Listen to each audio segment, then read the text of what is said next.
Hey guys, Jim here. Time to get into a very exciting video, one that I've been waiting quite a long time to finally get the opportunity to bring out to you. And this is on the new Glimpse 5.5 by Todd Begg in Begg Knives.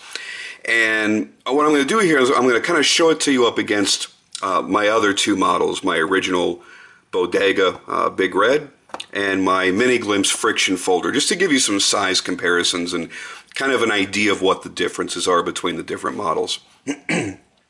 Before I get into anything, I want to put a big thank you out there to Todd and his entire crew. To Todd, to Mark, his brother, to Drew, who works in the shop, Antonio and Benedict, who do some amazing fit and finish. A lot of the custom work that you're seeing done here were done by the last two gentlemen.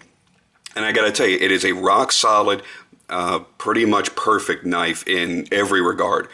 The action is amazing. The lockup is fantastic. The tolerances are tight. Nothing is out of place on this knife. And you guys know the love that I have for Todd's work, especially with the Bodega. I've said it before, I'll say it again, my Big Red will never go anywhere. That'll get passed down to one of my two kids. I've actually had quite a few Bodegas. Let's see, three Bodegas. And this has always just been my favorite. I have a real emotional attachment to it.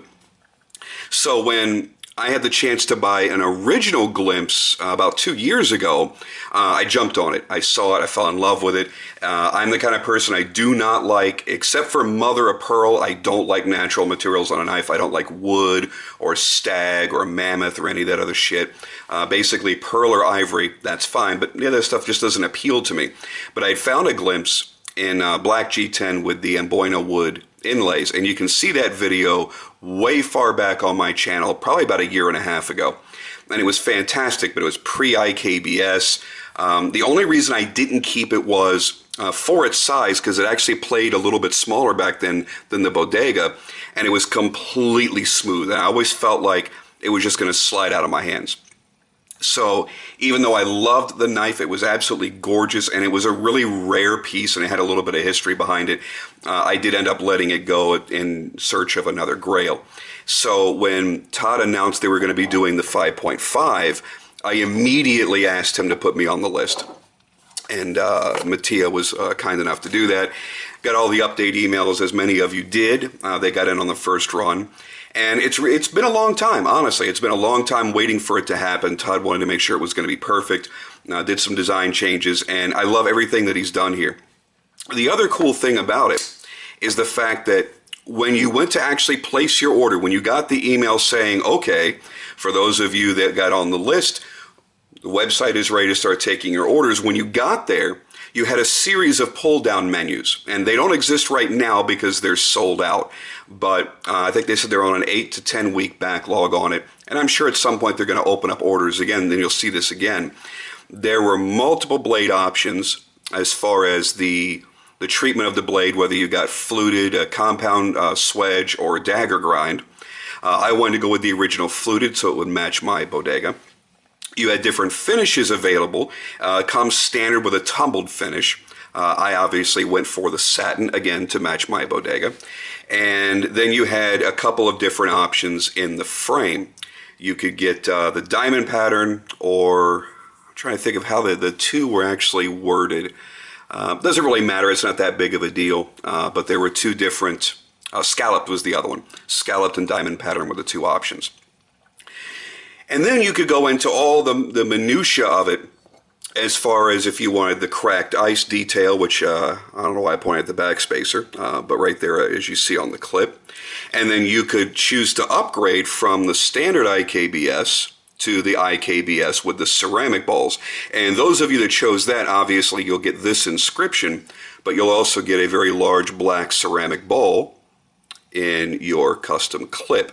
So that will help denote that you've got the ceramic system. And I got to tell you, it does make a difference. This is a very snappy, very smooth knife, and it's not even broken in yet. I've only had it for a few days. I'm totally in love with it. And here's the funny thing, it's pretty much the same size as the Bodega. And they didn't, at least from my memory, I remembered my glimpse being a little bit smaller than my Bodega. Either that's just something that's in my head or what, I don't know. Maybe they changed it. But let's put them side by side very quickly and give you a butt-to-butt comparison. Because as we all know, everything should be butt to butt. And you see that they're virtually identical, but the blade length on the glimpse is actually a hair longer. What you've got here is a 3.875 inch blade versus a 3.75 inch blade. So 3 3/4 inches and then just a hair over that. So the glimpse actually comes out larger. Now you have a shorter cutting surface here because of the very large choil that's cut into this one. We still have a choil in the Bodega, but it's not as pronounced and it doesn't take up quite as much of the cutting area. And then obviously you see the major differences in the shape of the blades. This always had kind of like a whale look to it to me, kind of like a big sperm whale. No, not a sperm whale, which is humpback whale. I don't know. I'm not an oceanographer, but I think the definite difference in the blade profile was enough for me to justify getting another one. Now let's put it up against this little guy right here, which is their friction folder. You guys know that I actually despise friction folders. This is the only one that I have, and I actually carry this a lot. It's actually seen quite a bit of use. This was actually given to me by Mark back in June at the Blade Show. It was a really kind gift of him to give this to me. He says it was a one-off. It was the only smooth G10 friction folder that they ever made. So that's pretty damn cool. So we put that in there. And then you see the obvious design similarities. You see the blade shape. You see the way that the groove goes downward toward the tip and how pronounced the grinds are on the blade.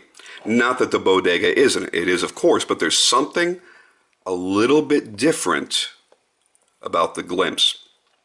Now, the other big difference between the glimpse and the Bodega is going to be the way they sit in the hand.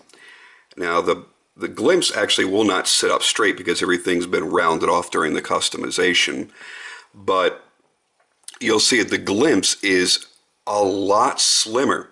Not only in the titanium itself, but you don't have the inlays sticking out from there either because this is just milled titanium. So you've got something that's slimmer in the hand. It is actually a lot lighter in weight. And I don't know if I can quite get in there, but you'll see milled out pockets on the inside of the presentation side, and then a milled out pocket here on the lock side that reduces a lot of the material that's present and it reduces a lot of the weight. Now you'll also notice that they got rather ornate even on the interior of the knife. And this is something that in this price range you typically would not expect. So you've got some nice detail work on the inside of the back spacer. You'll notice that the back spacer is raised with a very aggressive jimping. Very large slot for a lanyard. Doesn't matter what kind of lanyard you're putting on here, it's going to fit in there just fine. Then of course you see the milled groove here with the alternating sizes of the holes, which is a signature of Todd's work throughout the years.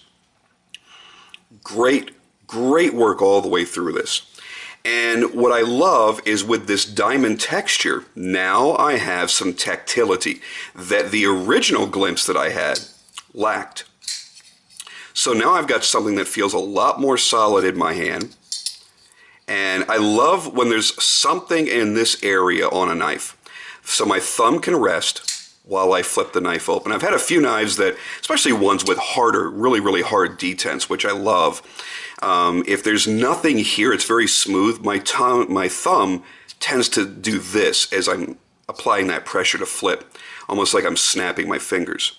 So I like having that extra little bit of tactility right there. Then we get to the back spacer here. So we've got a nice raised jimping here. They've done more milling out inside of there, which again is probably just going to reduce some more weight. Plenty of clearance between the frame and the back side of the blade there, so there's no way for your finger to even get in there and get sliced. One of the custom touches they did is the cracked ice finish all the way around the outer edges of the blade. So it starts back here, goes all the way around inside the choil, around the flipper tab, completely around the flipper tab. Obviously there's not going to be any there in the lock interface. And then here again, across the entire spine. Now even you see where the spine gets very, very thin from the very prominent top swedge, they still continued the cracked ice pattern all the way through. Blade is, of course, perfectly dead centered. You can't wiggle it side to side. You can't move it.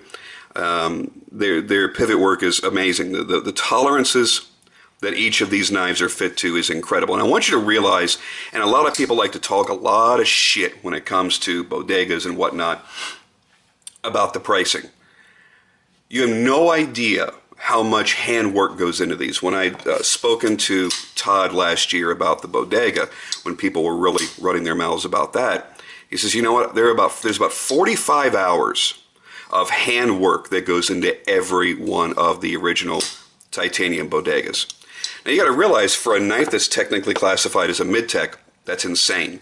There are full-on pure custom knives that sometimes don't have that amount of time in them in handwork. And you're getting the same level of detail here in the glimpse. Now the base price on the glimpse was $985. So that was with no extra options. Optioned out like this in the two-tone anodization with all the cracked ice, with the satin blade, with this particular blade. I think it was somewhere around the 1200 mark, if I'm not mistaken. Again, it's been a lot of months since I pulled down on those pull-down menus and saw the prices. But that's what I recall. And I think that it's worth every single penny. You guys know the knives that are in my collection. You know the quality that I'm accustomed to nowadays. And I'm blown away. The action on this is fantastic. It's a little bit, and I mean just a little bit faster. It's a little bit snappier than the bodegas that I've had, including Big Red.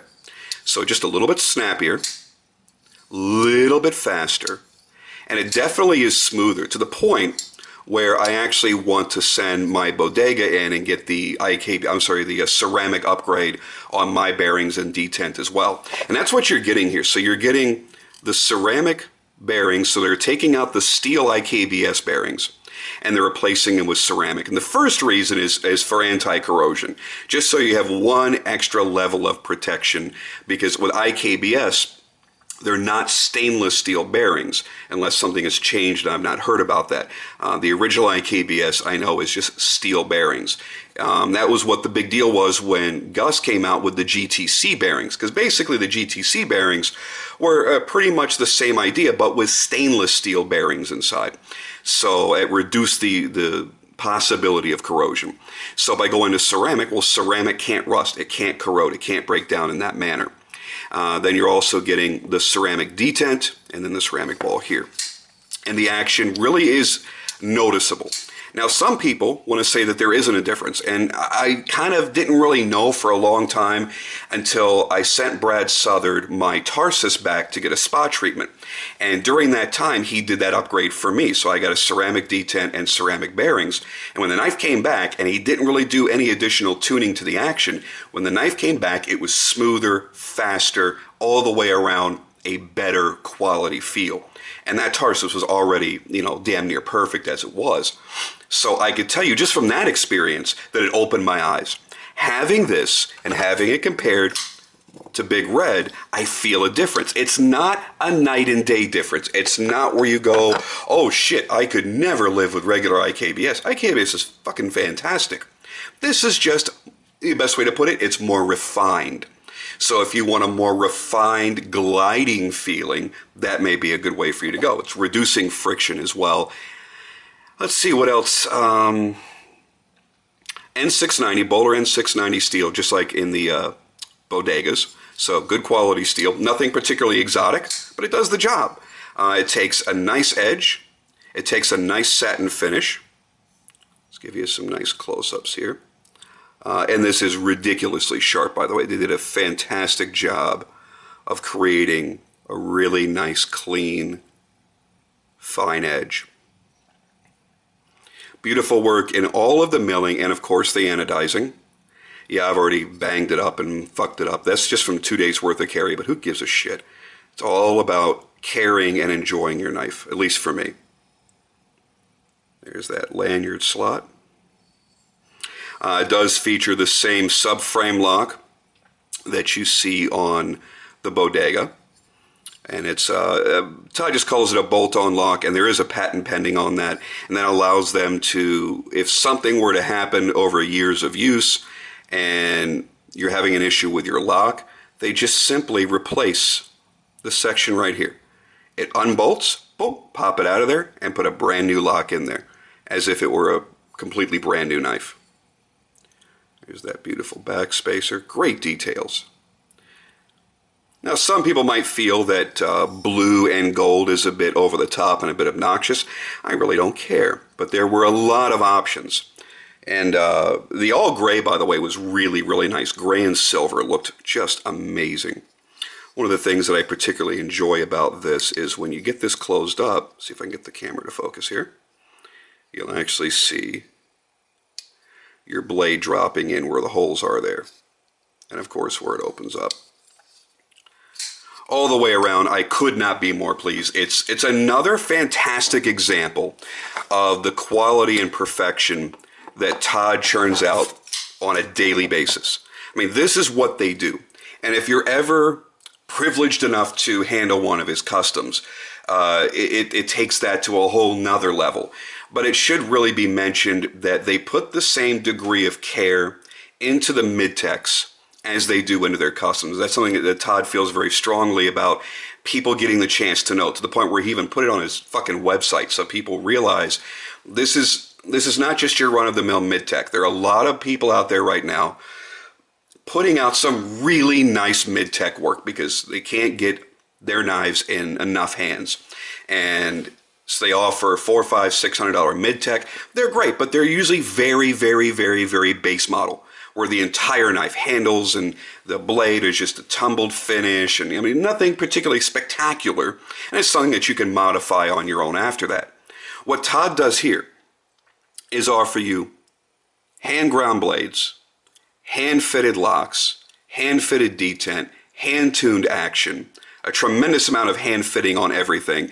Every pin, like the stop pin inside, all the hardware, everything is oversized, and then it's brought down by hand to fit each individual knife. So you couldn't take the stop pin, for example, out of this and just throw it in another Glimpse 5.5. There's a chance it's not going to fit because it was not hand fitted to that frame. Everything is done with a particular degree of care and caution.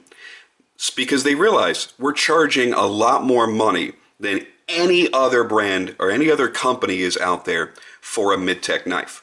Because what you're getting here, in my opinion, is flagship custom. Yes, you're paying the price for it. Yes, you're going to wait for it. But I have yet to talk to anybody that had a Bodega and went, it didn't really impress me. Now, maybe the looks may have been a bit aggressive for them, or it was a bit too heavy to carry. There could be some personal nuances there. But I've never heard somebody say, yeah, I had a bag and the blade was misaligned, or the action was shitty, or it felt kind of sloppy. Everything is fitted to a certain degree of perfection. And that's why I admire the work that all of these guys do. And it's easy just to say Todd, and Todd is a fantastic individual and makes some of the most outlandish, beautiful custom knives that have ever been made. But his entire crew in there have the same work ethic that he does. And having the chance to just a teeny tiny bit get to know Antonio and Benedict just through Instagram and stuff like that, it's a really nice crew of guys that fucking love knives. And they love putting a good quality product in the customer's hand for them to enjoy for a lifetime. And if you decide you're going to order something, whether it be a Bugatti or a Bodega 2.0 or a Glimpse 5.5, and you go, you know what, I'd love to do this, or this, they have the custom ability, that's not a real word, but you know what I'm saying, to modify. I've considered many times just buying another Bodega, didn't care what the inlay was, And I'm gonna do this and send it in and have Timascus inlays put in, because that's a service that they now offer. They're a one-stop shop to make all the knife guys happy. So there you go, guys, a long-winded overview of the Glimpse 5.5. Another that will be like Big Red, that will, actually all three of these, that will never leave my collection for any reason. And there's some sentimental value to these as well. So I want to thank you guys for watching. As always, I hope you enjoyed the video. Follow me on Instagram if you have the time. It's at Jim Skelton TV. Don't forget to follow Todd Begg Knives as well, and see all the cool shit they're up to. And until then, I'll see you guys on the next video.